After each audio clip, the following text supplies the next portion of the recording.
হাফিজে কোরআনের মা, হে আলেমের মা, তোমাকে মহান আল্লাহ পাক রব্বুল আলামিন দুনিয়াতে প্রেরণ করেছিল, তোমার মতো শত শত মানুষ দুনিয়াতে প্রেরণ করেছিল।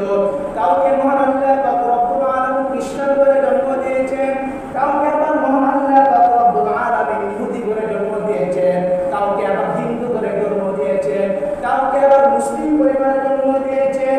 অনেকে আছে মুসলিম পরিবার জন্ম হয়ে তারা ইহুদি খ্রিস্টান হয়ে যায়, তাদের ঈমান নষ্ট হয়ে যায়, তারা ইসলামী শিক্ষা শিক্ষিত অর্জিত হতে পারে না, তারা নামাজ কিভাবে করতে হয় সেগুলো জানতে পারে না। মহান আল্লাহ পাক রব্বুল আলামিন তোমার ভালো চেয়েছে বিদায়, তোমার সন্তানের ভালো চেয়েছে বিদায় কোরআন হাফিজ বানিয়েছে।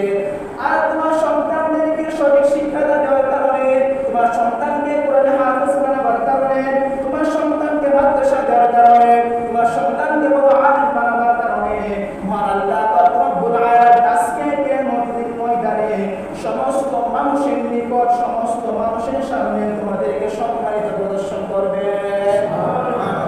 কোরআন হাফিজদের মা বাবাকে সর্বপ্রথম একটা নূরের মুকুট পরানো হবে। সেই নূরের মুকুট দেখিয়া সমস্ত মানুষ আফসোস করবে, হাই হাই আমরা তো তাদের মতো মানুষ কিনা, তাদেরকে মহান আল্লাহ পাক রব্বুল আলামিন ওয়াদারে কেন তাদেরকে নূরের মুকুট পরিয়েছে। আল্লাহ পাক রব্বুল আলামিন তখন বলবেন, হে দিনের মুসলমান, হে দিনের মানুষ, তোমরা মহান আল্লাহ পাক রব্বুল আলামিন দিন কি বোঝার চেষ্টা করেছিলে না? তোমাদের মাঝে কত আলেম ওলামা, কত বক্তা, কত মাদ্রাসা মসজিদের খতিব সাহেবরা, কত মুন্সিরা তোমাদেরকে সঠিক পথে প্রদর্শন করেছিলেন, কোরআন হাদিসের কথা শুনিয়েছিলেন। এইগুলো যারা